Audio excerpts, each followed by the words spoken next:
Okay, I'm back. I apologize that I got disconnected from the internet for a minute. I gotta fix that.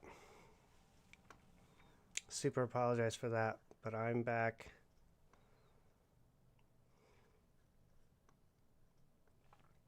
Still waiting on Jay Inslee popping up here.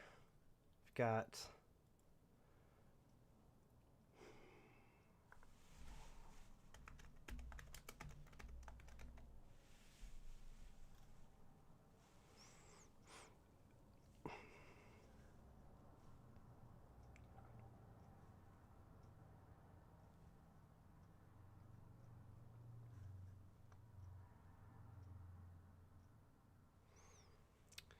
Jay Inslee's coming up, should be coming up fairly soon. It's 2 minutes after the 11 o'clock hour. Should have come on at 11.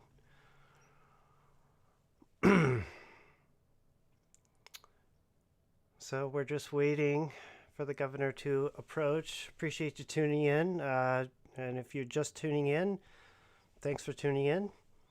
You can subscribe or like to this channel, or you can subscribe and like to the Ken Chronicle.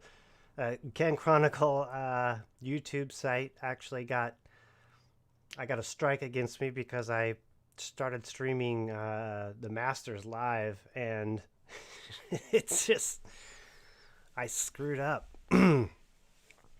Anyway, yeah, I shouldn't have done that. I got a strike, and so they won't allow me to broadcast from the Ken Chronicle. So I'm broadcasting from my personal YouTube channel. Okay, here's Governor Inslee.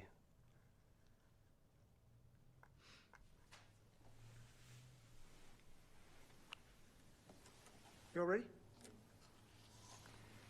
Good morning.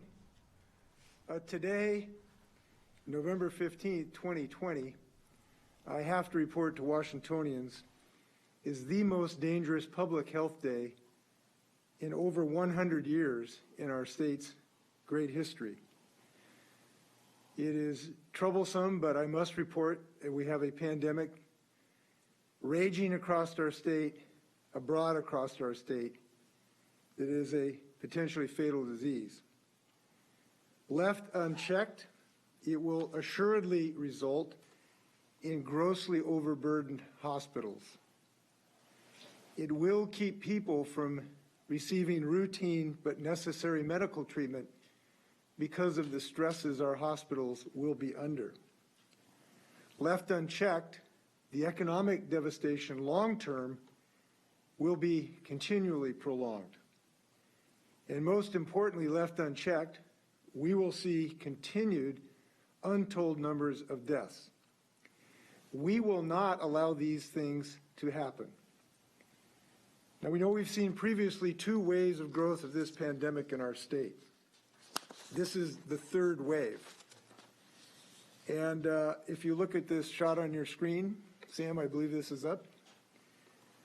Now we're facing a 3rd wave that is trending to be more dangerous than any we have seen before. Inaction here is not an option. We have to take bold, decisive action, and we are doing that today. Average daily cases in our state have doubled just in the last 2 weeks. It cannot go on like this. We have to get this under control, or our medical system will soon be overwhelmed. More people will get sick, sometimes with prolonged problems, and more people will lose their lives. We now have new record daily numbers that have surpassed anything or equal of any time during the pandemic. And as we can see on a chart that I hope Sam will put up, we have seen these numbers go up at a very, very steep rate, as the indicating chart indicates. And the unfortunate thing about this chart is that this will continue to go up at just as steep a rate left unchecked. That's why inaction is not an option here.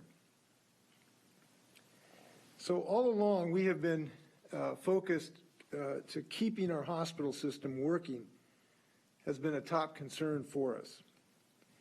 If the exponential growth of COVID-19 continues unmitigated, anyone who is afflicted with even kind of a need for routine treatment may not be able to get it because the hospitals will be full of people with COVID.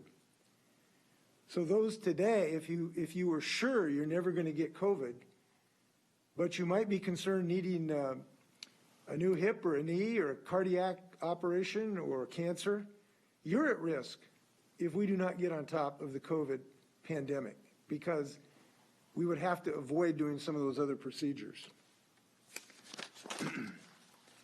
Yesterday, there were more than 2,286 cases.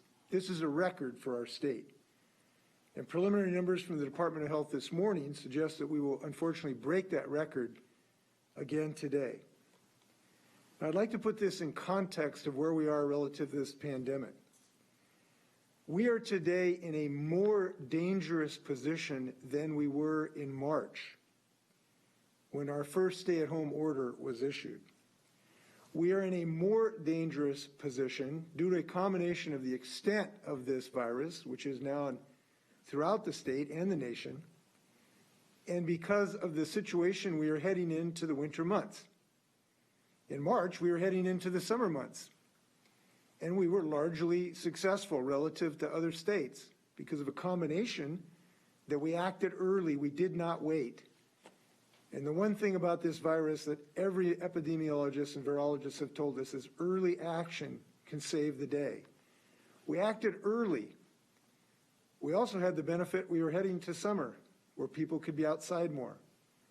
But now we're heading inside, and we're heading into the virus's home arena. This is where the virus gets us, inside, where we're heading during the winter. So the time has come to reinstate some of the restrictions on activities statewide to preserve our well-being. I don't know what lies you're talking about there, but... Now, the choices we will announce today are not easy ones, I can tell you that. But I do believe they are the right choices given the threat that we face. I know it isn't easy.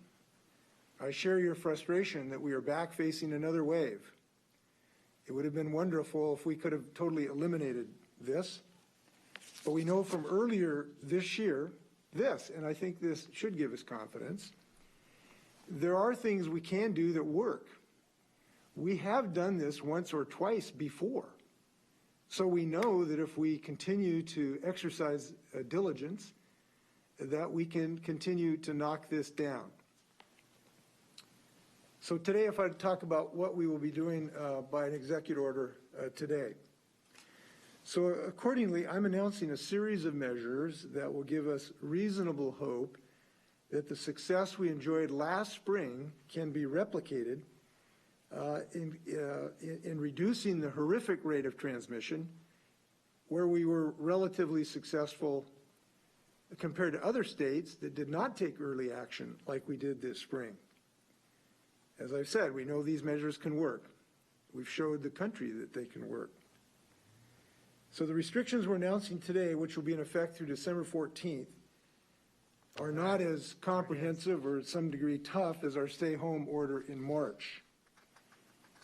But every part of our state will see rollbacks in some sense. Most will take effect at midnight Monday. This is not forever. This is only for now. Thanks to the brilliance of our medical community, a vaccine is on the way. We need to hold this pandemic down until the cavalry arrives. This is a temporary situation in our state where we seek a permanent healthy condition. And our goal is to keep the most people alive as possible until the vaccine and other therapeutic measures arrives. And that's a task I believe Washington is up to. So here are some parts of our plan.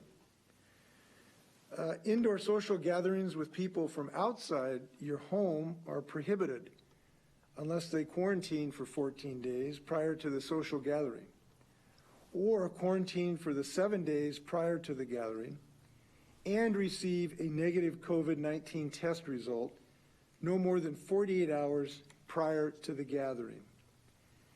This is an important part of our efforts because we know where this virus can get you, and that's in your own home or your friend's home, at a dinner party, at a get-together, at a birthday party, at a Seahawks celebration. Any of those events can end up being deadly. Outdoor gatherings are limited to no more than 5 people. 5 people. Restaurants and bars are closed for indoor service. Restaurants and bars closed. Outdoor dining with capacity restrictions and to-go or takeout services are still allowed under this rule. In-store retail, which includes grocery stores, is limited to 25% of occupancy and must close any congregate areas such as food courts in malls. Religious services will be limited to 25% of indoor capacity 25%. or 200 people, whichever is less. And Wow. choirs, bands, or ensembles are prohibited from performing. Now, I know that in plenty of communities and church services and singing are inextricably linked. And I understand and appreciate how much song can lift our spirits.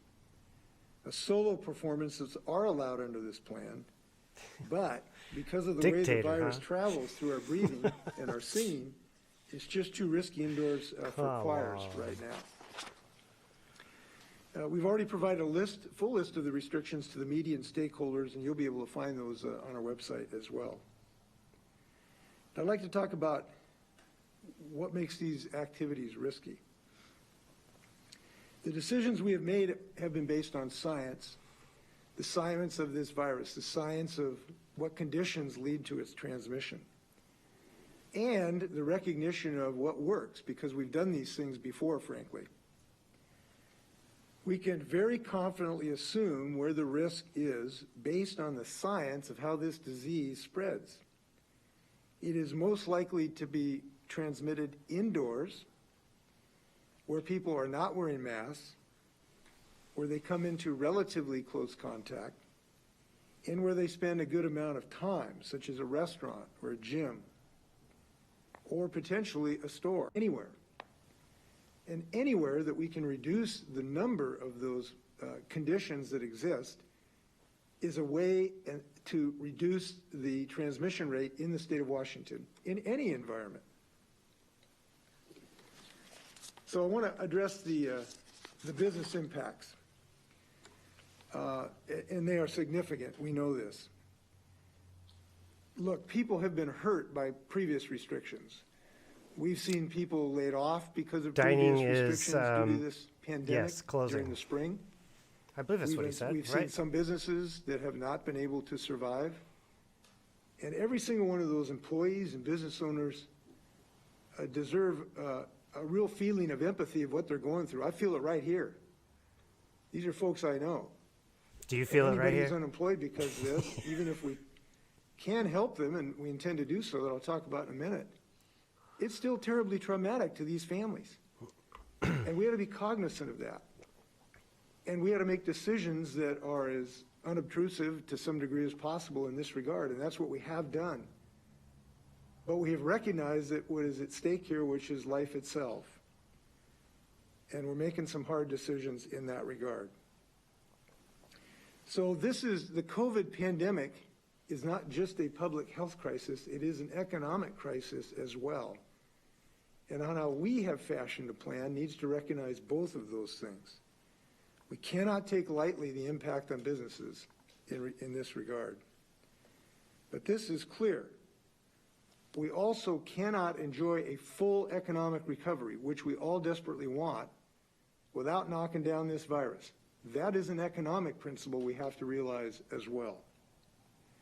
So to the business owners and the employees right now, I want you to know you're not alone. You have 7 million people. We're going to look for every way to help you through this difficult time.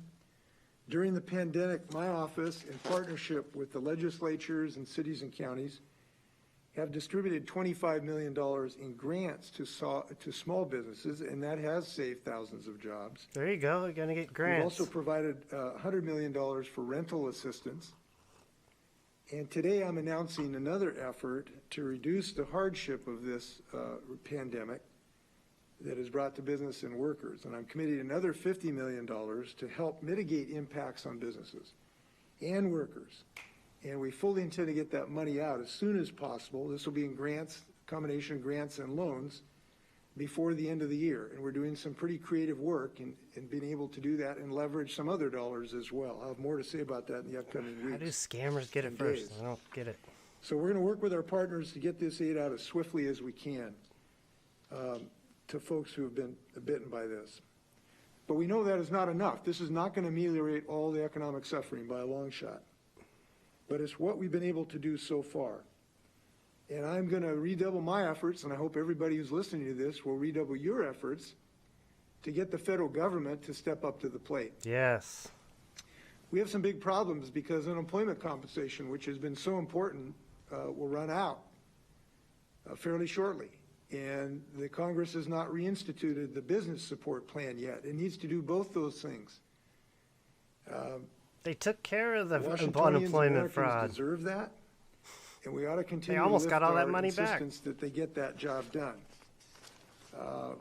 But we are also looking at some alternatives if the federal government does not. And I will be talking to brother, you legislators guys. about other alternatives to help businesses and help employees if in fact the Congress does not act. I want to say that employers who've not yet used the Paycheck Protection Plan forgivable loans, businesses can still apply through the Small Business Administration at their local bank. We are going to regrow our economy. I'm very confident of that, in part because we created the best economy in the state, in the country, before COVID hit us. And I believe we are going to knock down this virus, but we need to act today. Today's announcement does not change our guidance for child care services or for K through 12 education. That guidance and its recommendations will remain in place for now. We know child care is critical, especially for essential and frontline workers. And we know how critical education is for our young folks. So far, the experience with schools in Washington and Sorry, I'm across trying the not to nation talk during his speaking. show that health I'll and get to safety talking measures, soon. when rigorously enforced, I'll address can your limit concerns. COVID transmission in the school environment. At this time, we are not asking districts currently offering in-person instruction to close, unless the local health officer advises them to change course, and the local school board makes that decision, as you know. We have some guest speakers today. I'm very pleased we have State Health Officer Dr. Kathy Lofi, Seattle Mayor Jenny Durkin, King County Executive Dow Constantine. We're also joined by Dr. George Diaz of the Providence Health Center in Everett, and Clint Wallace, an ICU nurse in the COVID unit at Sacred Heart Medical Center in Spokane. So Dr. Lofi. Great. Well, thank you, Governor Inslee, and good morning, everyone. The current trajectory of this pandemic has put us in a really difficult position as a state, as the governor just mentioned. We don't make these decisions lightly, so I do want to talk to you all a little bit about the rationale behind some of the new restrictions that the governor just announced. So first, we are extremely concerned about how quickly COVID-19 is spreading through our state. We have entered a phase of accelerated or exponential growth of the outbreak. As the governor mentioned, during the past 2 weeks, the number of cases reported each day in our state has more than doubled from about 1,000 cases reported per day to more than 2,200 cases reported per day. If that doubling time continues, in 2 more weeks, we'll be seeing over 4,000 cases per day. Especially concerning is that during the past week, the number of patients currently in our hospitals with COVID-19 increased about 40%, from 401 on November 6th to 566 on November 13th. This next slide demonstrates that this is a statewide problem. We have high disease rates throughout the state, as indicated in the dark orange. And many counties are seeing a dramatic uptick in disease activity. This increase is simply not sustainable. We will eventually exceed the capacity in our hospitals to adequately care for all patients, including patients with and without COVID, and ultimately will lead to more deaths. When cases are accelerating, we need to act early because the effects of the measures that we put in place this week will not be shown in the data for another 3 weeks. So we don't want to Who's wait burning down until we cities are and dark getting red praised on for the it? map that is Nobody. that you can currently see. That is too late. Second, I want to talk to you all about the rationale for the specific measures the governor just announced. Over the course of the pandemic, we've learned a lot about how this virus is transmitted. We initially thought it was spread primarily through large droplets that only traveled a few feet in the air and rapidly fell to the ground. We now know that this virus can also spread through very small droplets called aerosols that are expelled from our mouths when we talk, cough, sneeze, and sing, and can linger in the air. We also know that a primary risk factor for spreading the virus is contact with an infected person in indoor spaces. The infection risk increases with the duration and the proximity of contact with an infected individual, with certain activities, when masks are not worn, and where ventilation is not good. The CDC recently acknowledged growing All right, I'm going to evidence pause that it for 1 second. droplets and airborne particles can remain. Okay, so about your concern about the unemployment numbers here. 1 second here, sorry.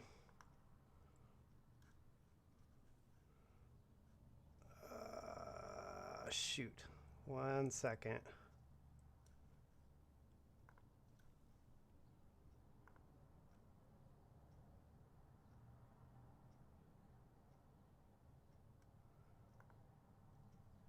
Okay, so here's we had $650 million that was taken out, and we recovered 420 million, and there's 230 million has not been recovered. But that was way back in, when was this article posted?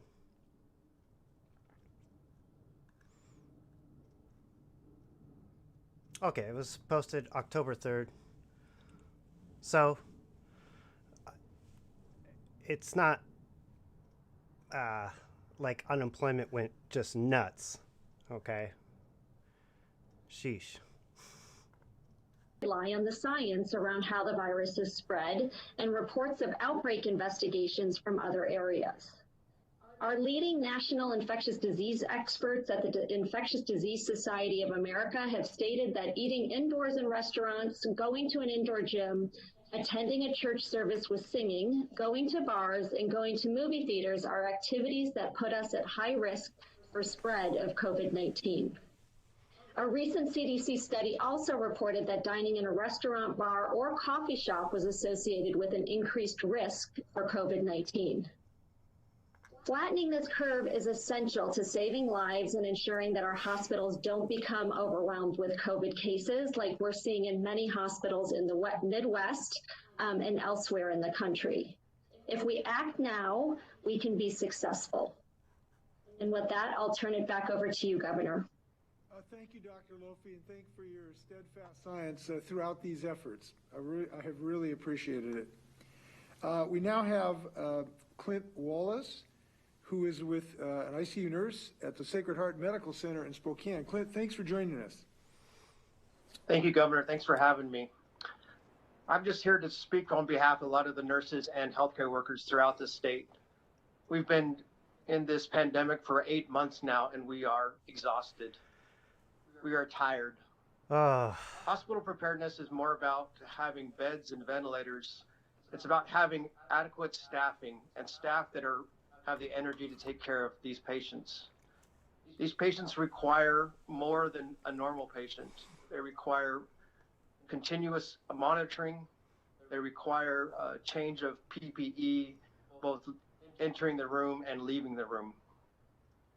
It's critical that hospitals and the community listen to other healthcare workers. What do you mean you're going to take the state back? What they need to do to safely care for our patients. How do you take the state back? We're close from what? As a whole, the healthcare workers to being burnt out. And we are pleading with the community of Washington and throughout the world to follow the directions and advice of our healthcare experts. I've been an ICU nurse for close to 20 years now, and this is as busy as I've seen it. Our So, capacity so for Spencer, staff is, I'm going to pause it for a second. exceeding 100%. So, Spencer, I believe indoor and outdoor sports is. Did it say he said it? He said all gatherings are limited to a certain amount of people. So I think that includes indoor outdoor sports. Can someone else clear that up? And follow the directions of our health experts. We need help. We need everybody's help. Thank you, Governor. Well, thank you, Clint, and I know you have about 7 million. Appreciate the heroism of you and your colleagues throughout the medical system. It's been extraordinary to see what you do every day. And I, for one, think that's a fair request to help you out a little bit here. And I hope people will do so, because we know you are. What do you mean you're going to not kind comply? of at the end of your rope. So I hope that people will listen to your plea. I think it is a fair one. Please give our thanks to all your colleagues. We have Mayor Durkin of Seattle.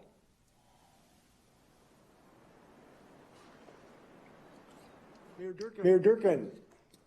Thank you, Governor. Thank you for your leadership and for your introduction today. I remain grateful that you and our public health officials continue to understand the dangers of COVID-19 for our community. I have the honor of serving as one of 11 mayors that sits on a global panel of mayors talking about global Keep your COVID business recovery. open and throw a party. There's no part of the globe, no part of this Okay, country people just gotta that is get it. immune to this disease. And we have been at the forefront here in Washington State, King County, and Seattle, and the other cities. Did we learn anything from President Trump getting it? it? I thank you and my fellow electeds Did for we their learn leadership, anything from but mostly I thank the people of our region, and particularly for the city of multiple Seattle, businesses because getting people it? have unselfishly, every time we've asked them to do something, done so. We all wish we were in a different place and that we did not have to take Unbelievable? You these guys are actions today. hilarious. I know that there is an unprecedented amount of complications and challenges that you face as governor, and I appreciate your leadership in this. We know you're He's doing fine this to because he save got the lives, best health care in the world. and that at every step of the way, we must Besides, speak that as was one as elected socialized officials and healthcare, public by health the way. officials. We also know, as you mentioned, how devastating this virus has been for I'm so sure many they did. families, Rick, where are you from? so many businesses, and so many workers. And we will double our efforts to try to address that as the governments. We know that as the original epicenter of COVID-19, we were the first to face this pandemic, and that you and other local officials How many standing deaths up did we have together from the flu helped last us year? reach first flattening the curve Achilles. and not ending up like some other places. Since the start of the pandemic, I want to call out Seattle residents and businesses because they have been taking the public health guidance so seriously, Kitsap. and their actions have saved lives. How many people live in Of Kitsap? the largest 30 cities in America, Seattle has the lowest hospitalization per capita. We also have the lowest death numbers. When I think how terrible this year has been for so many, I think how hard Pretty it is to make conservative these city, though, decisions isn't it? to change the trajectory of this deadly virus. Oh, 300,000. But we know what happens if we don't. Right now, there are cities with no ICU capacity. There's cities like El Paso, which is just slightly smaller than Seattle, that now has 10 refrigeration trucks using as morgues and 150 deaths since November 1st. This spring and summer, we all witnessed the horrific images of doctors, nurses, and healthcare workers at overwhelmed hospitals. I want to thank Cliff and all the frontline healthcare workers for their devotion and their work. We all can make a difference for them. They are our first. Ever hear about the time Big Jim went head to head with a tornado? I'm sorry. thanks, Big this Jim. is my We fault. Got you covered. can make a difference. But we have one of the lowest okay, rates of sorry any about major that. city. Seattle's not immune to the surge of this virus in our state and county either. Just in the last week, we have had more than 100, nationwide, we've had more than 1 million cases and 181,000 on Friday. In Washington State, as you mentioned, there's been record levels. Yeah, And in Achilles. Puget So Sound, every county and city are seeing a rise. 20,000 We people looked at died our of own data the and flu. found that in Seattle, How many people died of COVID? 20% of total cases are just from the last 2 weeks. I want to say that again. That means 1 out of every 5 cases of COVID for the 7-month period is just from the last Rick, 2 weeks. And we know do we restrict that the COVID? health and economic impacts of this virus have disproportionately hit I mean, do we our restrict communities of color cigarettes? and our Is there vulnerable restrictions on communities. cigarettes? We're lucky that we've not seen the hospitalization that others have, but it is increasing in Seattle. This virus is surging everywhere, and that's why, Governor, I want to thank you and all the nurses, doctors, and public health officials who are doing so much to protect all of us. Acting today will mean saving more lives COVID is not in the fake. future. But as you noted, these new Everybody else restrictions watching and this, these don't listen to economic impacts Achilles. are going to be That's hard. ridiculous. These times have been devastating for so many families and small businesses. People are hurting. There's no doubt that any restrictions will cause further economic impacts in Seattle and across our state. As Seattle implements these new restrictions from the state, we are committed to finding ways to support our small businesses, particularly our restaurants. In March, we launched the first in the Pretty nation serious small when business it's grant program. 10 times We reopened the death that rate of fund flu. this past week, and I will be exploring all options to increase that fund to help people on an emergency basis. And in the coming That's right, days, Rick. I'll also be proposing Average a small death of business relief 79. package to include more assistance for small businesses, Just let them die? more Is that what you're flexibility for saying? outdoor dining, and other measures to help people through the holidays and the rest of the year. We have hundreds of businesses and restaurants using our curb space for takeout and other things, and we will continue to fast track those programs. Seattle will continue to provide direct financial aid to our workers and small businesses. We worked quickly to launch the COVID-19 relief program, including rent relief, expanding shelter for people experiencing homelessness, grocery vouchers for working families. I'm not direct twisting your cash words, Rick. assistance for immigrants and Should we refugees, let them die? and financial assistance for small businesses. Ultimately, Governor, we will rely on the state to provide as much emergency aid as we can, and all of us need the federal government to do its job and to step up and to immediately pass a COVID-19 relief package that really meets the needs of our communities. We in government will continue to do all we can to really help through this virus, from the testing programs the city of Seattle has set up to the relief packages. I again want to thank you and your team. We know for every family out there that the coming weeks are going to be so difficult. It is a time we are used to getting together, and now we have to be apart. Well, that's But what this is we've how we will allowed, save Rick. lives What's and go into the happening? future. Since we've allowed I them also to believe that go we will out have and a do whatever they vaccine, want. and that hopefully this time next year, we will be having a much different conversation and giving a much different kinds of Thanksgiving. This virus is unrelenting. No one's And our saying efforts to beat it send have them to to be just jail. as unrelenting. Jeez. I want to thank everybody who has done so much to get us to where we are. I want to urge everyone in the city of Seattle, please show some love for your local businesses. Go and buy from your local restaurants and your local Lock down retail all shops. politicians This is the immediately. holidays, the time when they really rely on so much of that for their well-being and for their workers. Thank you, Governor. Thank you, Madam Mayor. I want to thank all of your colleague mayors who've been so creative helping businesses with curbside delivery and takeout and outdoor dining. You've shown a lot of creativity to help these businesses, and we need to redouble that. So thanks to all the mayors out there who've been working on that. And by the way, one comment, I know all of us would like to have sort of the financial aspects of this totally resolved when we announce this today. That's going to take some work, but we had to get this done today, but because, again, time is of the essence here.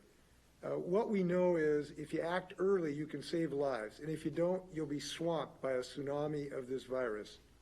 We're acting early and appropriately, I believe. Dow Constantine, Executive of King County.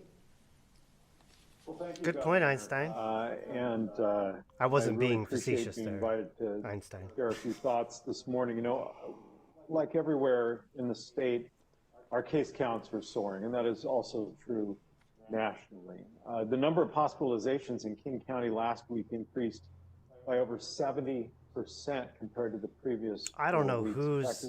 who's saying to Earlier jail this people week, that I was reflecting that our hospitalizations had not staying at increased home. dramatically, and then later that afternoon, I was informed that we had seen a 30% increase in 1 day in hospital bed use. So there are now twice as many people in local hospitals with COVID-19 as there were just a month ago.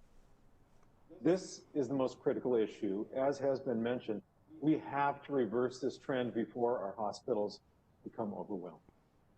We really need to reverse the trend before our essential workers, including nurses and doctors, fall ill and can no longer serve our community. And, I and can't yes, keep thank up with you, the chat. Clint Wallace, for your service and your really impactful words this morning. Every generation has faced sacrifices. This is our moment. But of course, this sacrifice is not evenly shared. It's difficult to imagine, but only members of our household will be able to gather at the Thanksgiving table this year. The relatives and friends we usually see at the holidays will be with us only by phone or by video. But this sacrifice, as personal as it feels, is minor compared to what many restaurateurs and We'll have to wait retailers and and see, other Einstein. businesses and their workers face. We owe them, as was just mentioned, our patronage, and we owe them financial assistance. We owe it to ourselves to preserve the jobs and the businesses that make our communities what they are. And I'm glad to hear about the additional aid that the governor has just announced. The governor's announcement this morning is the right thing to do under the dire circumstances we now face. I appreciate that for many local businesses, it means continued hardship. And for many residents, it means not only financial strain, but continued isolation. But these steps do appear right now to be necessary to bring this virus under control. And the more we do this together, the more we can take aggressive and collective action, the Einstein. faster we can return Why to don't you go normalcy. down and check out the voting machines yourself? Beyond the restrictions and the aid announced by the governor, King County is taking actions, including currently hiring and onboarding 25 additional contact tracers to add to our core group of 70. We've already added 4 new test sites in South King County where the incidence rate of coronavirus is twice that of King County as a whole, and we are pushing forward on adding even more I've been test on sites. unemployment We're launching a pilot ever since to June. provide basic supports to the lowest income residents who must isolate or quarantine because of coronavirus, but that may not be a viable option for them financially. We want to make sure they don't have to go into work and risk infecting others. But that's paid for from COVID funds, and We recovered $400 million of COVID funds. of We that need new those federal funds, resources Einstein. for wage replacement and paycheck protection, for rental assistance and food security, for child care. And Oh, behavioral Achilles, health like a supports, man. and, Give me a break. Of course, for public health funding. This pandemic will not last forever. And there is good news on the horizon with vaccines. And I want to point out that people are really doing a good job following the public health guidance. People in Washington State, people in King County are being conscientious. 93% of Washingtonians are wearing masks in the appropriate circumstances. Despite the darkness of this winter, we have every reason to be optimistic. Yeah, 200 million was Brighter, stolen. sunnier day is ahead. But until that day, we have to act individually and collectively to save lives, to save health, physical health, mental health, to save businesses and the cultural institutions that make our communities great places to live. I did and not simply to think take that my care of one chat another would be and so take full care of this place we love. um, So people let's airing take grievances. all the necessary steps, all the steps that we can to keep every person safe, to ensure that every person is able to get through to the other side. You go. Thank you, Dow. I appreciate it. I look forward to working with you on these business plans, along with the mayor and your colleagues. And I appreciate you giving a shout out to I want to people work. who are helping. Look, our mask compliance has been really high in retail areas. This has been great. It's one of the reasons we've recently had in 45 other states had more infections than we did. So we know that Washingtonians can do it. We just need to up our game a little bit. With that, we have Dr. Diaz.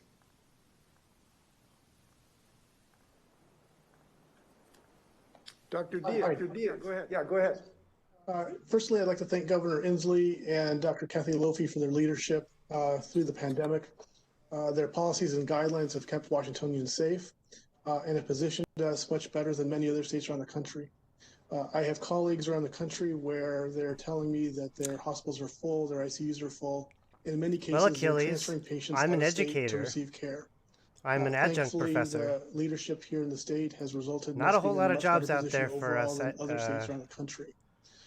Despite this, we are seeing adjuncts at the significant moment, rises in cases, especially and the action is certainly GED warranted right program now. that I teach Within towards. Snohomish County, for example, despite many medical advances in treatment, where we're saving more lives, as well as advances in managing of COVID through telehealth, we're still seeing a rapid rise I'm not going to work in at Taco hospitalizations Bell, in Snohomish County. Achilles. We're also seeing deaths associated with hospitalization. And more importantly, we're also seeing a rapid rise in the number of people in the ICU. Many of these patients remain in the ICU for a prolonged period of time, and they accumulate and quickly take I feel up just ICU fine, beds. Achilles. We're also seeing within our county that vulnerable populations are being affected disproportionately. We've seen large outbreaks within nursing homes in our county, and also other communities such as the Hispanic community, which has been very hard hit. Right now, without action, we may not be able to continue to offer care for both COVID patients and offer some medical services and non-urgent surgeries as well. It's critically important that we take action now to prevent this from happening. As mentioned before, we have Do you really like the heroic stream, staff across the Crotchet? state with healthcare workers who've stepped up to the challenge of the pandemic, but they are taxed, and these actions will hopefully provide relief to them. We do want to reiterate that it is important for patients to continue to seek care at hospitals. They are safe places to go. And we did see quite a few bad outcomes in the That's spring crazy, when people Aaron. were delaying care for things like stroke Yuck. and heart attacks. So we want people to continue to come to the hospital to receive care. These policies aren't going to be in place forever, and we're currently working closely with the Department of Health to develop a plan for vaccine distribution, which will hopefully begin in the next month or two, and we can begin to vaccinate our population. Thank you. Thanks, Dr. Diaz. Work the medical community is doing. I do want to note that because of the genius in the medical community, the mortality of people who do go into a hospital has been reduced a few percentage points. But despite those, some of improvements, the fatalities are still going up rather markedly in the state of Washington. So we're going to try to keep Educated helping you type. outside the hospital as much as we can, Dr. Diaz. I have some other comments before we turn to questions. One thing I'm not we gonna hope work that at people realize Taco right now is Bell. that we hope we don't have hoarding going. I'm not going to work at Taco Bell because that would be a terrible disservice to Taco Bell. I wouldn't be a good worker. Okay? Education is a very valuable service, especially people that need to get their GED. That's why I want to stay in it. I was promised the job after COVID whittles down, but it never whittled down. So I'm still promised that job. I'm still waiting for that job. I've been promised two different jobs, actually. So it's not like I'm sitting on my ass doing a ton of work. Doing a ton of work at home. You're seeing this stream. This is some work. So, whatever. Support and respect. I know sometimes politics is intruded, and they've been subject to a lot of pressure that is not helpful them to make science-based decisions. I hope people can It's not just support your these folks tax in money, their Achilles. It's professional everybody's duties. tax money. It's meant for people I like just want to close me. before I take questions by saying this. Look, these are dangerous days, but there is a light at the tunnel, light at the end of the tunnel. It's just clear. Really good news so far in a vaccine, good news on therapy, better news on hospital care. And so we will continue to Thank fight, you, Aaron. and we will continue to Sheesh. adapt and persevere. It may be months until we're in the clear, but advances are going on every day medically, and we ought to celebrate that. But right now, we need action. We need action this day. You know, it was interesting. I was thinking about these decisions we're making. These are tough decisions because they have such profound ramifications on life itself and people's businesses. And somebody asked me this morning, that's not the reason, Cratchit. how do you decide when to do things like this? And I remember talking to Dr. Fauci months ago about this. I hear you, And Rick. He told me yeah. that if you're making no, decisions and they're really I want people to go uncomfortable, back to work. Absolutely. if they really seem overly burdensome, that's when you need to make them. Because if you wait till there's gurneys stacked up in the halls of the hospitals, it's just too late. So we're making decisions based on confidence, on being resolute, and I know we will continue to be vigilant because of this. And when you think about this, there is something that, you know, we should be thankful for among many blessings this year. And that is, this is under our control. This is not like an earthquake that we can't stop, or an asteroid, or a giant flood. This is totally under our control. We decide whether we're going to get the COVID to some degree, or whether we're going to give it to someone else. Because we have the knowledge about how to avoid that, which is to avoid being inside, close to a person, breathing on them for prolonged periods. We have the tools at our disposal. This is in our hands.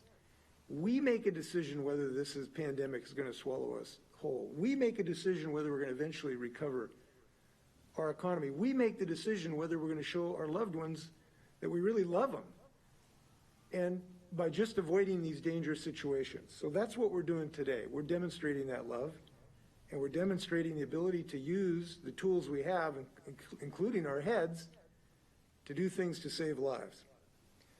I want to just close by saying, too, we're doing some restrictions today about economic activities. But maybe the single most important message that I hope Washingtonians will embrace is that probably the most dangerous place in the state of Washington right now is in our own homes, on our couches, in our chairs, at our dining room tables. Because these are the places we're going to more often, where we love to socialize, where we love to have people over for dinner, where we would look forward to a giant Thanksgiving dinner, where we'd love to have a Seahawks celebration. And it's so easy to become infected by the people you love, or vice versa. It's so easy. I mean, I felt this my same way. I was thinking about a guy I've known for 50 years, and you think, well, he's okay. He is okay. He's a great guy. But neither he nor I know whether he or I have COVID right now. And if I'm going to see him, it's going to be outside. So I hope people think about this in their decisions individually and their families. If we do, we're going to knock this pandemic down. Are you talking to me? With that, I'm Achilles? happy to stand for questions. We also have Nick Struley, our Director of External Relations, who's done yeoman work on this, on these efforts. Clarification on unemployment insurance. Tara, just a clarification. Our state unemployment insurance benefits will not run out, not our state portion. I just wanted to clarify that. Go ahead. All right. With that up first, we will go to Rachel with AP. Go ahead, Rachel. All right, questions. Governor, This will be UN good. health officials had previously said that in-home gatherings are mainly to blame for these most recent increases. So why put additional restrictions on businesses that have already been requiring customer and employee masking and distancing? And then is there any enforcement plan related to the quarantine COVID test requirements for home gatherings? Thanks for those two questions. Look, we have to reduce these transmissions any place we can. And the nature of your question, this is not an exercise in culpability or guilt or even responsibility. Look, the business owners, the restaurant owners, they're not doing anything wrong having a restaurant. And this is not an effort to punish them. They've been doing some really good work trying to reduce the risk associated with these businesses. So this is not a matter of trying to assign blame or respective responsibility. It's just that because of the combination of this virus and the winter, we have to identify every single environment where this transmission can take place. That certainly includes our homes, as I just alluded to, but it also includes restaurants, gyms, businesses of a whole bunch of different natures, all kinds of social activity. So here's the scientific fact. We have to close this window of transmission, every window we can to close. And that's just a scientific fact. So it's not based on arguing about responsibility. It's arguing about how we're going to save lives, and this is a way to do it. Now, I am hopeful that people in their individual lives, in their homes, help out as well, because you're helping us recover our economy. If you avoid a dinner where you might be affecting someone, that's one step further to when we can restore a whole economic recovery. So we can all help each other in this regard. As far as enforcement, look, you know, you're not going to expect state troopers coming to your door if you have a big Thanksgiving dinner. But by having a requirement Do you hear legally, we do hope people who want to abide by the law will abide by the law, which is to not have these unnecessary social interactions, which are dangerous right now. And we're hopeful that that will raise the consciousness of this issue. And we know scientifically it really works, because we did it last spring. No one's going to come after you. The more of us do now going into the winter, the better off that we will be.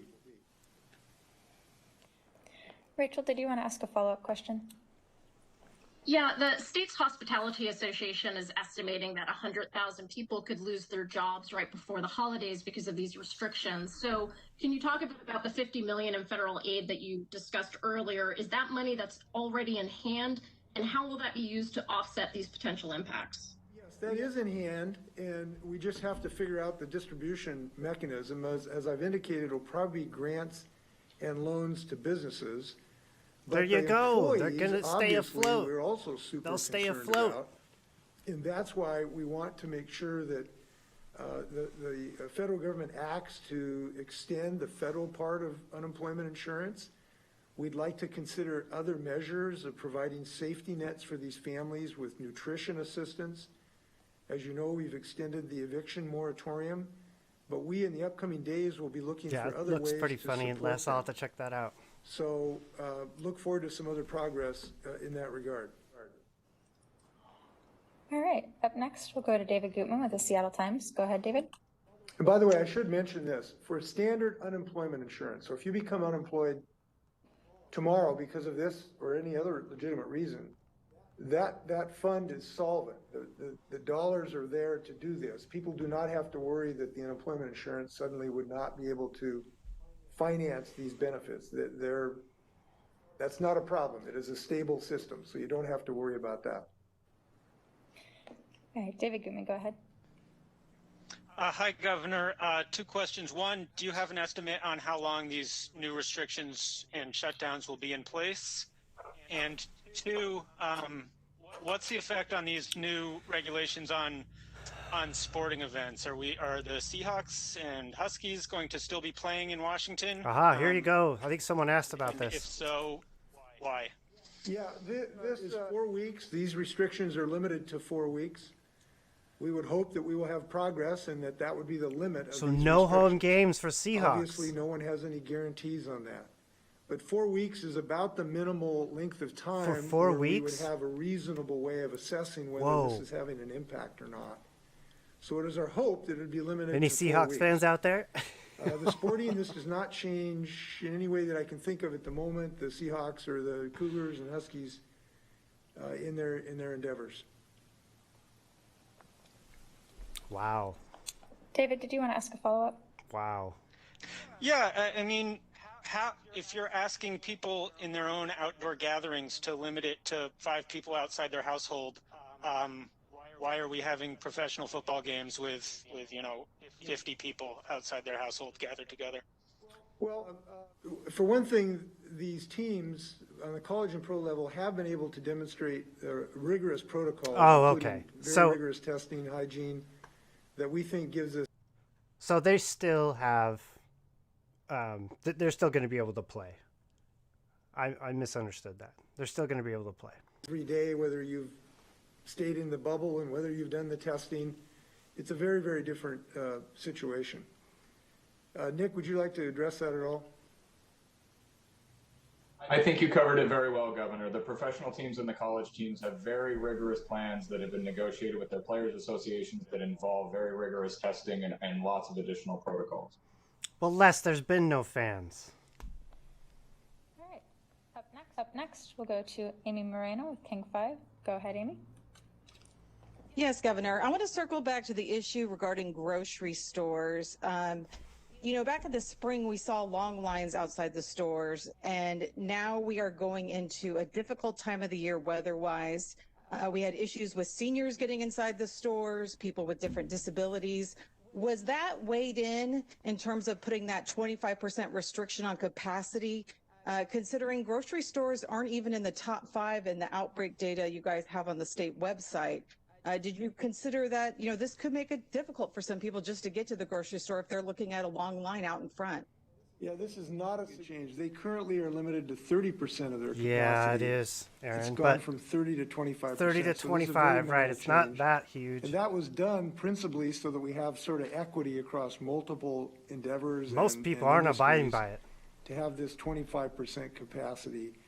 The reason we are not seeing at least identified outbreaks in stores is because we are doing these things of capacity limitations and masking and the like. And in grocery stores, you can wear a mask in your transaction with other shoppers or other people. This is the difference between grocery stores and restaurants, frankly. We have found that we can limit transmission dramatically in circumstances where you can keep your mask on. And this has been really, really fortunate for all of us. So I don't think that this should increase lines to any significant degree at all. Amy, did you want to ask a follow-up question?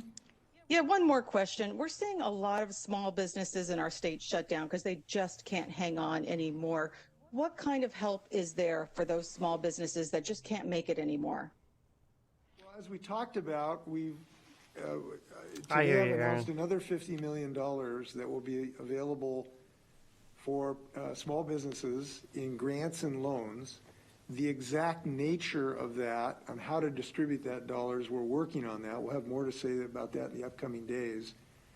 So that's $50 million that is going to help some folks, but you don't want to think that's going to solve everybody's problem. The problem is much bigger than that. Yes. And that is one reason why we want to urge the Congress to act to restore that paycheck protection. Pass the COVID fund relief plan. To restore grants to small businesses. It's absolutely critical. Come on, Look, Trump. the federal government has resources that be dwarf any the state, hero obviously. that you claim to be. And they're able, frankly, to go into the bond market and borrow money so that we can finance this, and they definitely should do that. So all of us who feel, as I do, the pain of these small business people ought to be pounding the doors of the Congress and the new president, yes, who I'm glad we're going to have, to really get this job done. And but as I've said, we're going to do everything that we can do. And as I've also said, there are things we want to look at through other than, in addition to the unemployment compensation system that will be there, and as I've said, is stable for employees. We're examining what we can do on the nutrition basis or other methods to help people out. All right, up next, we'll go to Jim Camden with the spokesman review. Go ahead, Jim. Governor, what enforcement do you anticipate in areas of the state like Spokane when people can go across the state line to go to a restaurant, a bar, or other gathering places? What sort of restrictions or enforcement do you have for things like that? Well, obviously, I don't have jurisdiction in Idaho. I have urged the Idaho leaders to show some leadership. One of the reasons we have such jammed up hospitals in Spokane is because Idaho, frankly, has not done some of the things that we have found successful. I was stunned at the same week where I heard that Idaho from Kootenai County may ship patients here to Oregon. Right next door to us. Abandoned their mask requirement. That's just irresponsible. I don't know what else to say about it. So we hope Idaho over time will be more aggressive and responsible, frankly, to reduce the burden on the Spokane medical system. Yes. That's a hope. we're not going to have any border patrols on this. We have too many interrelationships of people crossing the border. We will have Yeah, enforcement Coeur of d'Alene is businesses, really obviously, in bad. our jurisdiction, Really bad. to make sure that they comply. And they just Fortunately, we've decided had not to very, have a very mask good mandate. compliance with They our just businesses passed that are that. in the state of Washington. I'm very appreciative of that. But look, this is tough for business owners to have to comply with this. This is tough. And the huge majority of them have been doing this. We appreciate that. Jim, did you want to ask a follow-up question? As part of the aggressive and collective action They should that feel people are pressure, talking Rick. about, will you bring the legislature back into special session? We're before the taking end care of the them year in to try and Spokane. work out some of these ideas on assistance for businesses? Yeah, it's possible. We don't have any current plans to do this. As you know, we talked to the legislators about use of the CARES funding. I'm relatively confident we'll get the $50 million out. If we come up with a new way of helping before January 1 that could get into place before then, I wouldn't have problems with Rick, he asking wasn't. people to come back, and I Good believe they would. Right now, we don't have any plans to do this Come at the on, moment. man. All right, up next, we'll go to Cole Miller with Como 4. Go ahead, Cole. Exactly, Aaron. That's Hi there, what I was Governor. Thank saying. you for your time this morning. About 30% of all the patients in Idaho are coming over here to Washington State because they're our EDS. filled to capacity. Clearly there were troubles with this system as we saw some folks waiting 10, 12, 14 weeks to get unemployment benefits. What can you do to assure folks who may be going back into that system or into that system for the first time that we won't see the backlog and headaches that we did this spring? Well, if we're successful in doing what we're calling for today, and we can avoid a similar surge in unemployment associated with this pandemic, we can give people confidence. But if this pandemic continues to run rampant and we have to take more restrictive actions like we did in March. You mean Governor Newsom? March stay-at-home order was much more restrictive than this and caused much more short-term unemployment by orders of magnitude, probably. So we're trying to avoid that. And so if this works, we'll be able to avoid that surge to take another step that could cause more rampant unemployment. Now, I take issue with one of the things you said. Look, the problem here is not the department. The problem is the pandemic, the virus. The virus caused 10 times more people to need unemployment insurance overnight. It took months for the department to build up its capacity to answer that need. No business can ramp up by a factor of 10 overnight.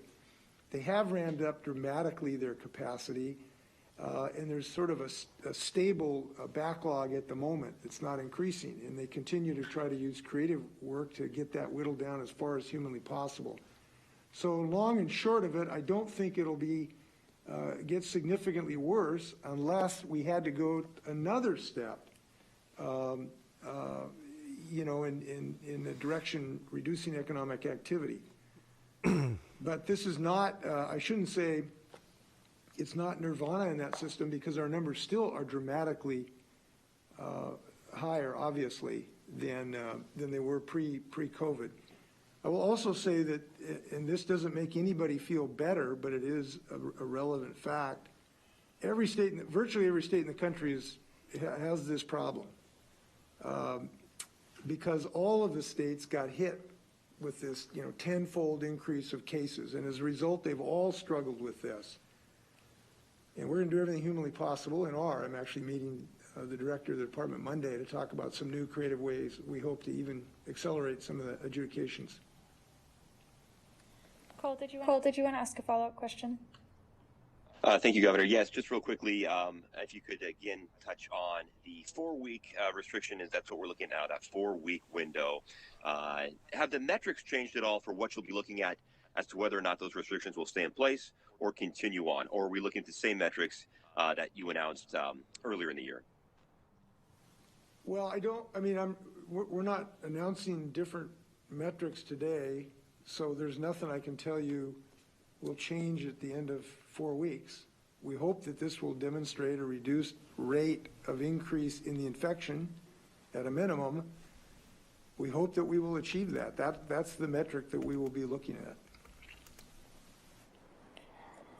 All right, up next, we'll go to Sarah Gensler with McClatchy. Go ahead, Sarah.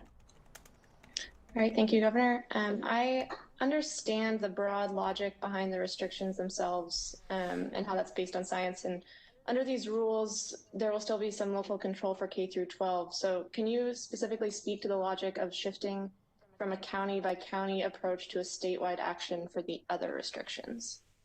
Yes, what we have found is that the pandemic is broad enough in enough places, east, west, north, and south, that if we just tried to do this on a county by county basis, there was not enough difference, if you will, in the proximity. These centers are close enough that you end up not being able to have any sort of effective reduction of social activity or interactions, bottom line. And that's frustrating because there are differences from, one precinct to another, one zip code to another. I'll give you an example. South King County has a much higher rate of infection than the central and northern part of King County. And, in the abstract, you could have tighter restrictions in South King County and looser in North King County or Central King County. But that means people just drive, one zip code over that's only a mile away, and you just can't really parse out in a jigsaw puzzle way this state, given how broad-based this infection is. And could you put that chart up again of the country? I'm going to ask Sam to put up this chart showing the infection rates in the United States. When we started this, and we were the first hit, of course, we'd have these little nodes, these little pockets, and we could defend against it. And that was also true within the state. We had higher rates in one place than another. Look at the Midwest. And we could sort of really jump on those nodes. Now it's just much more diffuse and changing very rapidly. And the rapidity of this thing is stunning to me. Look, I study this, like I breathe since this started. And, 3 weeks ago, we were in a relatively stable position, or 4 weeks ago. And there was a good reason to hope that this surge would not be something catastrophic, and boom, it just hit us like bricks. I mean, we went from, I'd get up in the morning and see our daily numbers of 600 just a few weeks ago, and now it's 2,200 this morning. So this is an explosive situation that we're in, and when you have an explosive fire, you've got to respond anywhere those embers can land, and those embers are landing all over our state right now. Sarah, did you want to ask a follow-up question?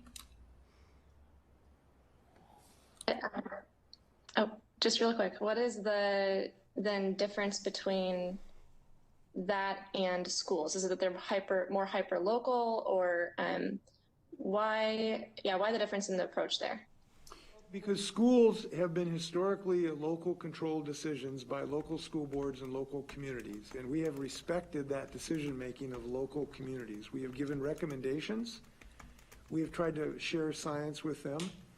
Now, I will say one other thing as well, and I think there's an emerging science of schools, and again, this is not totally clear cut, but it does appear that numerous schools are being able to show, to the surprise of many, a way to have particularly younger students in on-site education that has not resulted in broad-spread communicable transmission. And the reason is they've been able to find a way not to have students talking to one another without masks like happens in restaurants. And they have found a way to spread students out, maybe have hybrid programs. And we've had a number of districts that have been quite successful in the state in this regard. So we did not believe it was on our place to close those down. All right, up next, we'll go to Deborah Horn with Cairo 7. Go ahead, Deborah. Good morning, good afternoon, Governor. Thanks for holding this conversation so that we can talk about this. I do have a couple of questions. We're being asked, what about manufacturing jobs and construction? I guess the main question is, you've left out a lot of entities, manufacturing, construction, my having my hair done, that sort of thing. Are those places that are not going to be affected by this? And what is the reasoning as to why not? Really important questions. Basically, we had sort of two choices, not three. No action, that was not an option. So we didn't seriously consider that. The other was to do what we did in March that did address most of those entities that you talked about. We decided to not go down that route because we wanted to have, as much as we can, reduced economic dislocation for families and businesses. And bottom line is, we thought by addressing the businesses where you by necessity you had unmasked interaction inside with close work or transmission going on, we thought there's a reasonable chance that if we just deal with that type of environment, where people by necessity are in that kind of environment, where they're either close, you're unmasked, you're breathing hard for a length of time, that we have a reasonable chance of reducing this rate of this transmission. If we can do that without more laid off construction workers or barbers or hairstylists, we thought it was worthwhile to go that route, and that's the decision we made. We hope that it succeeds. You know, if it doesn't, we'll have to look at other alternatives. Now, I will say, you mentioned construction. I want to say this to the folks, leaders in the construction industry. We have had some transmission on, we believe, in some construction sites, and we are not getting as much compliance as we need in the construction industry. And I would advise people in the construction industry, we're going to be watching this very closely in the next several weeks. We need you to comply with the protocols.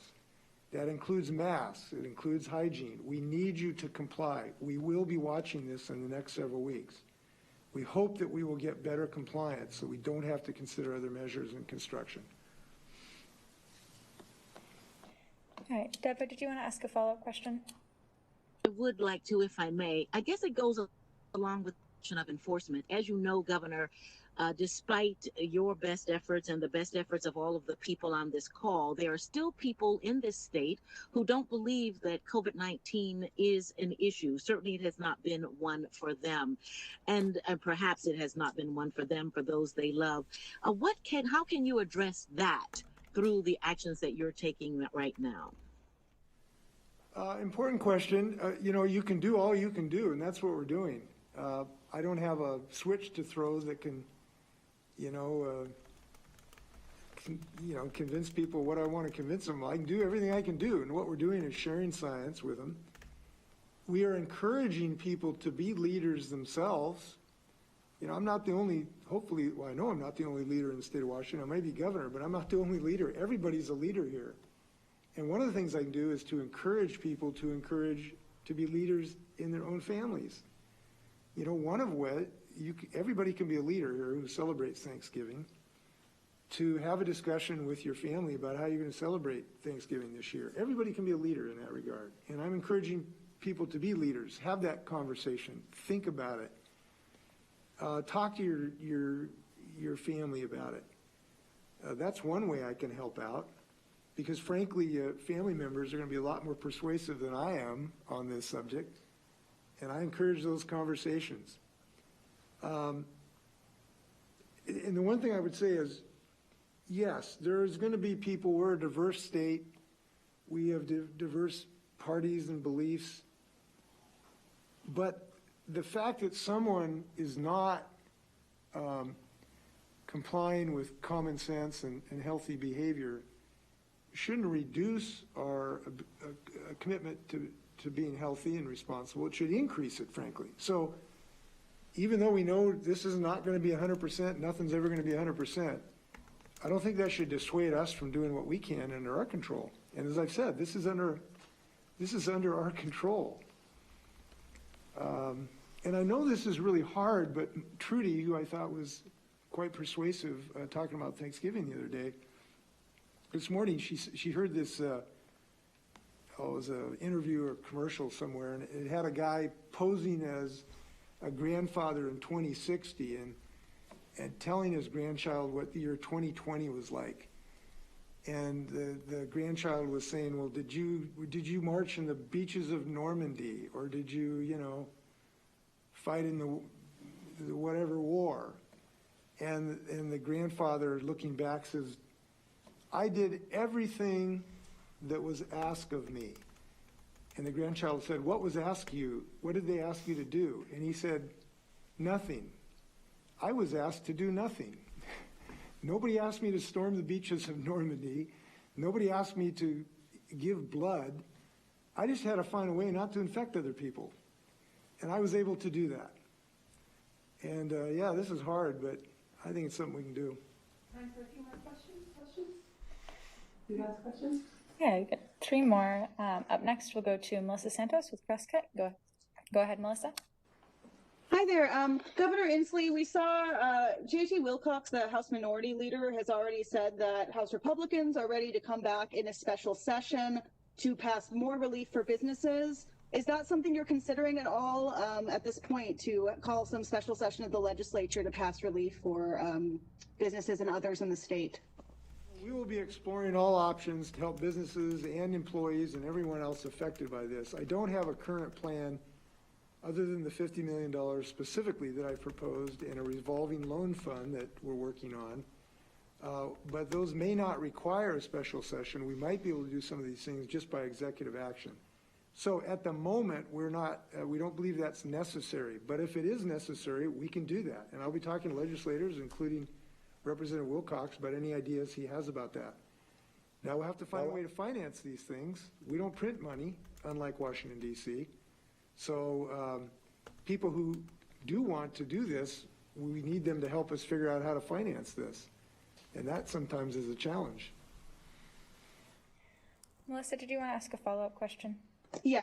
Yes, I would. I heard about enforcement measures for the requirements on social gatherings, but what about for restaurants and others? Are you planning on ramping up enforcement for businesses compared to what we've seen in the past at this point for these new restrictions?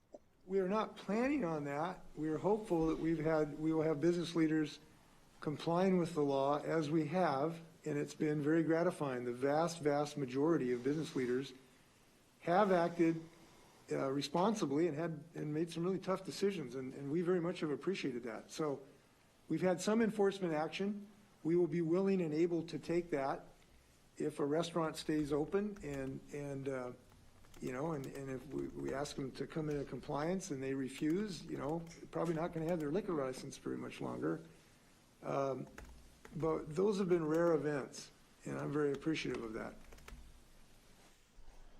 All right, got time for 2 more. Up next, we'll go to Austin Jenkins with Northwest News Network. Go ahead, Austin.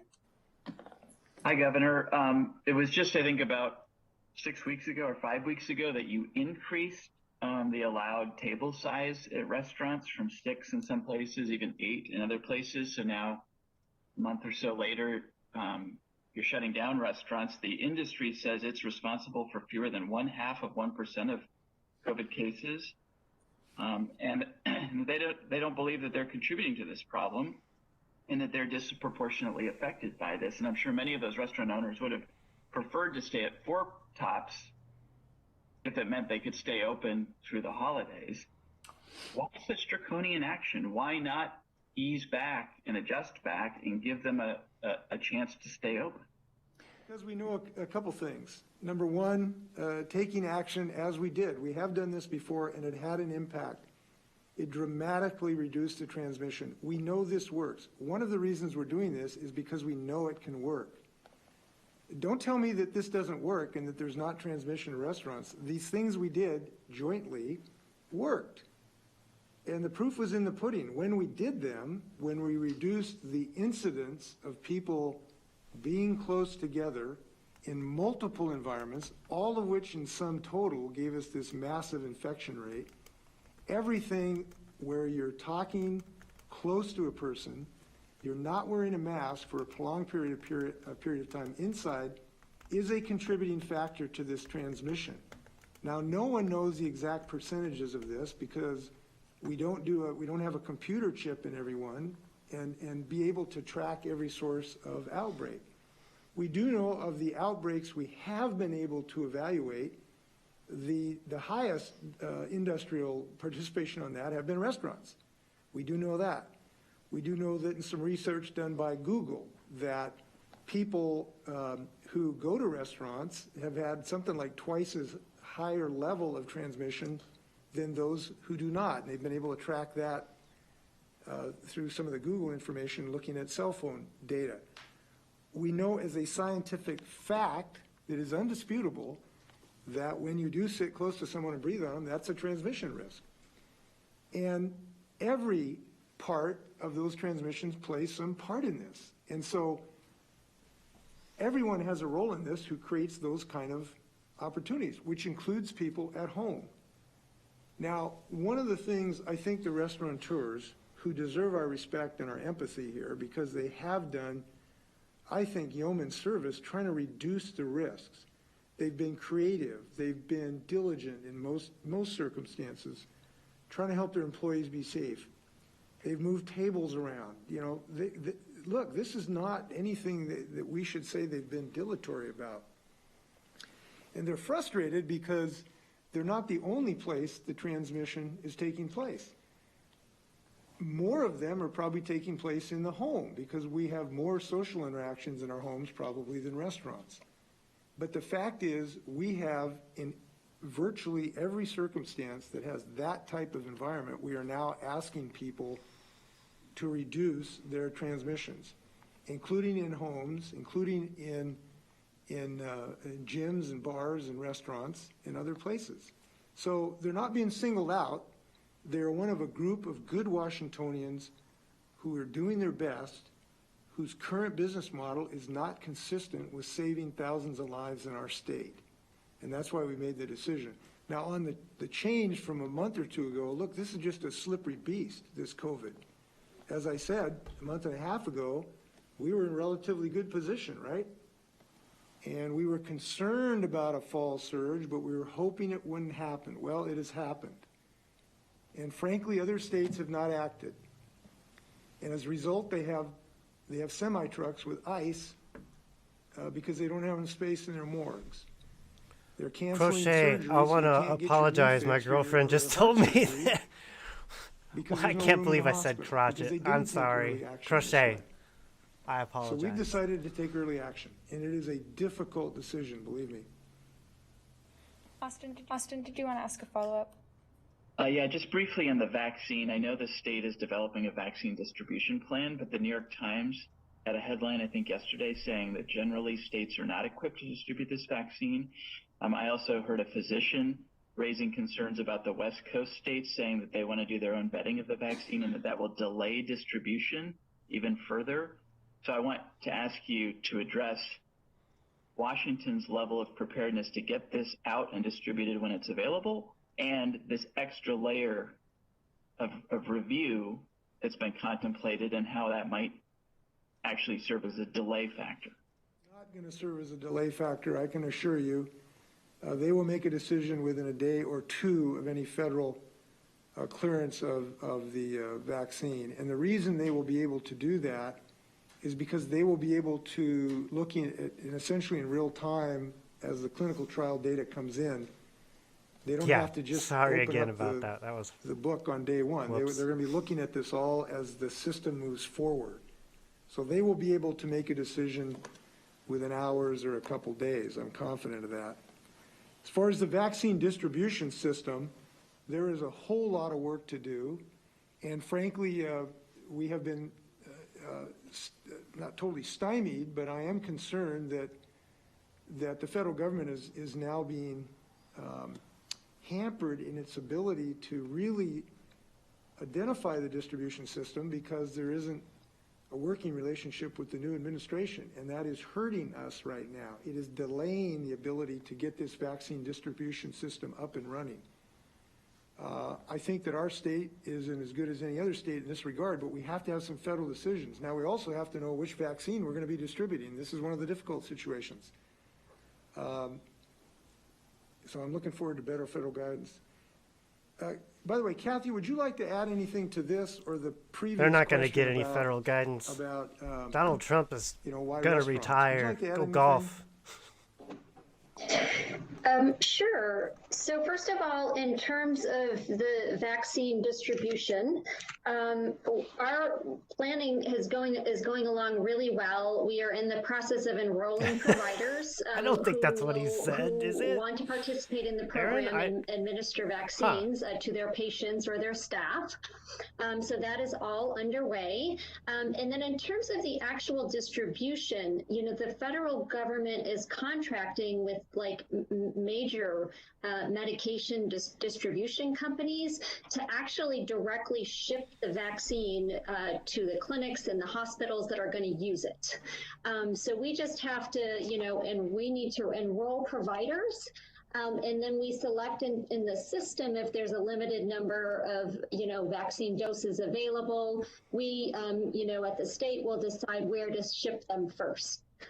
So logistically, a lot of that distribution process is being, taken on by the federal government, which is great. So we don't have to, worry about receiving a bunch of vaccine here in some state storage and then allocating it out and sending it to clinics. That will all be done through a national distributor. I think the only thing I'll add about the restaurant discussion is that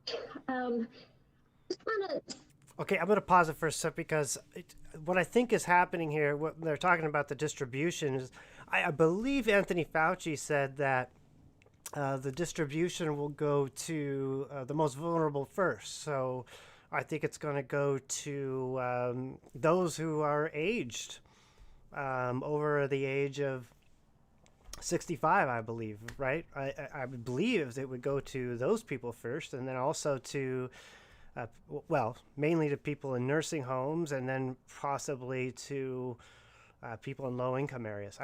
I'd imagine. I mean, is that what you've seen? I'm not sure.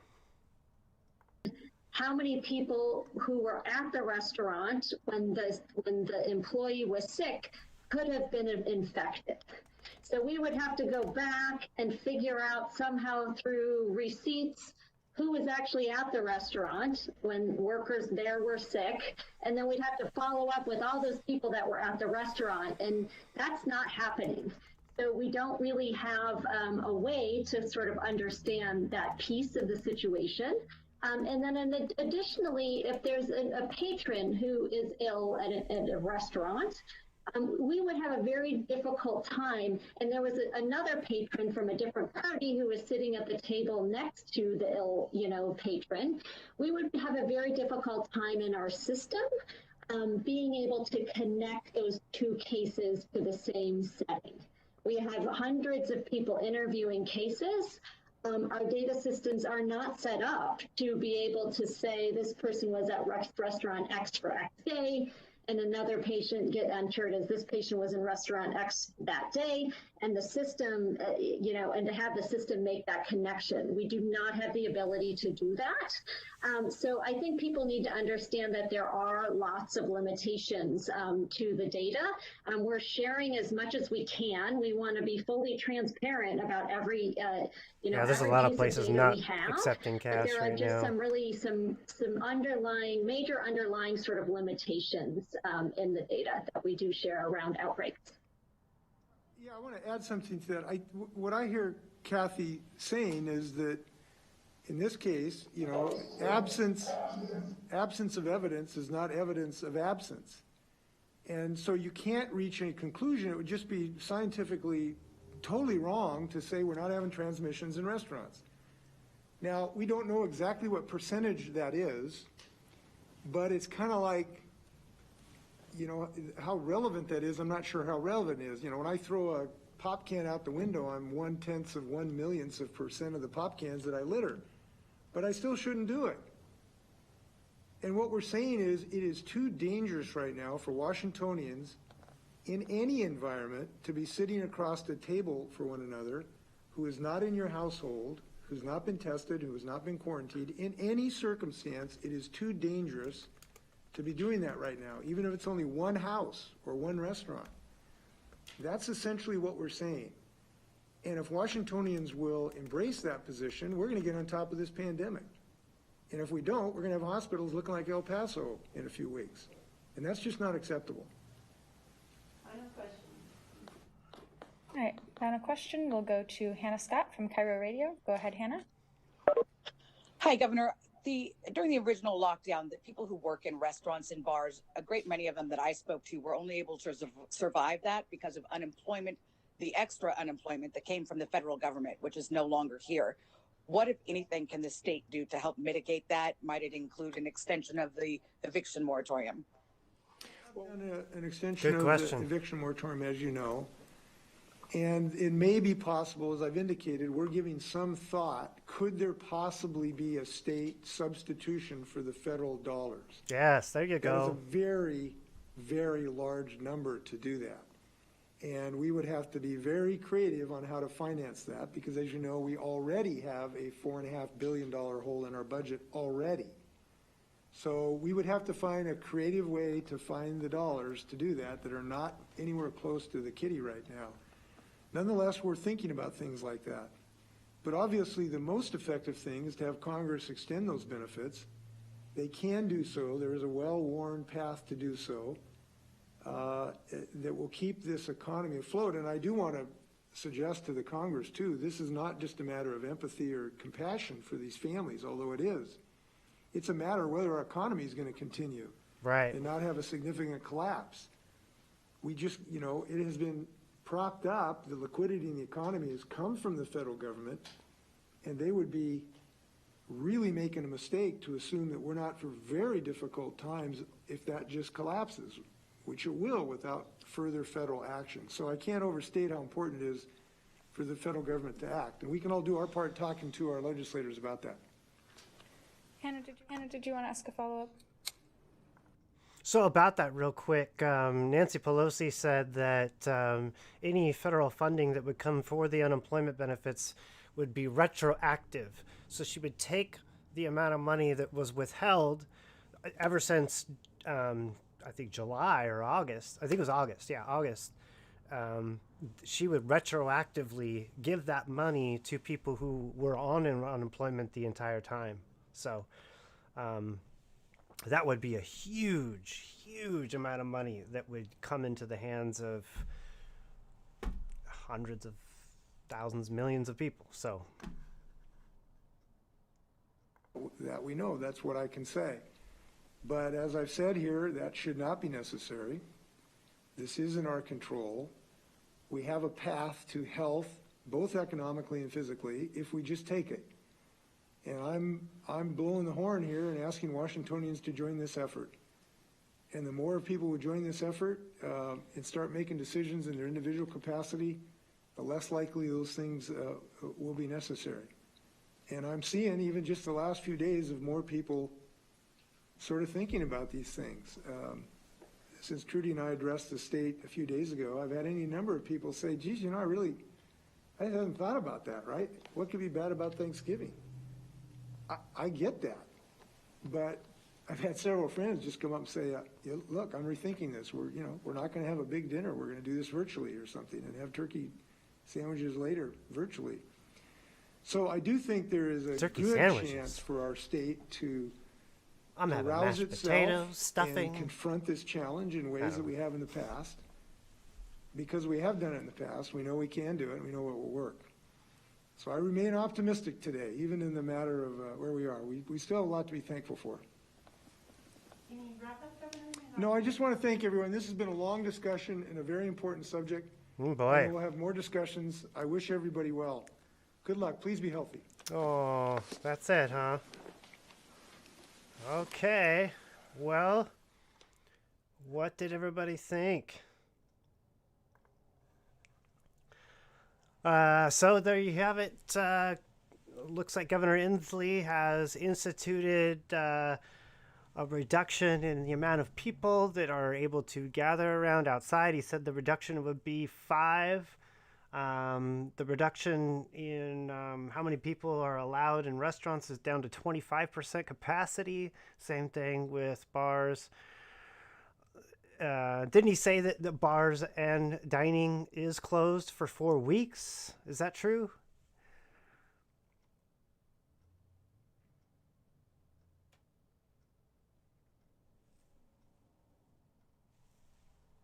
I don't totally.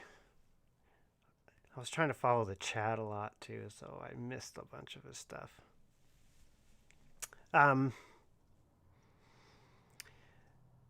Yeah, there's so closed indoors can do carry out. Okay. All right, that's for 4 weeks. Is that correct? 4 weeks? I think it's 4 weeks.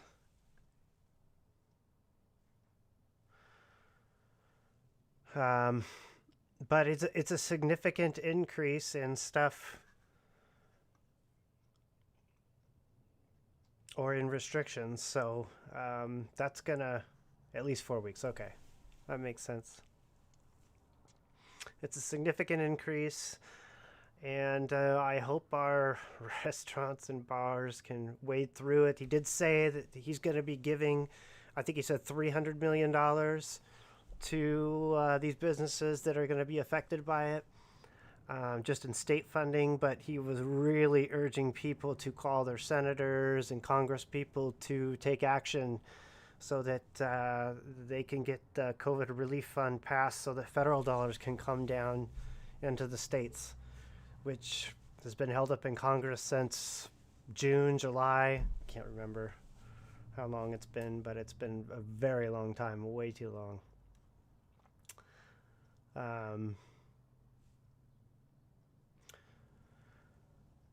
So anyway, hey, I wanted to say thank you so much for tuning in today. Don't forget to like and subscribe. Also, I'm also have a channel called the Ken Chronicle. Right now, I'm not able to use that channel because I took a strike. They copyrighted. They gave me a copyright infringement because I tried to stream the Masters live online and I wasn't supposed to do that. So anyway, I appreciate you watching. Thanks, Aaron. I appreciate it.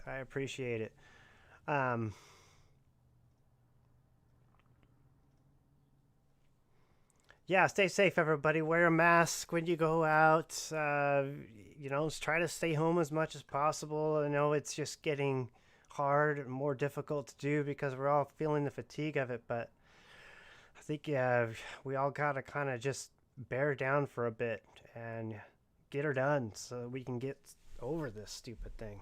Ugh. All right. Thanks, everybody, for tuning in. I'll see you perhaps in a few days here. All right. Thank you.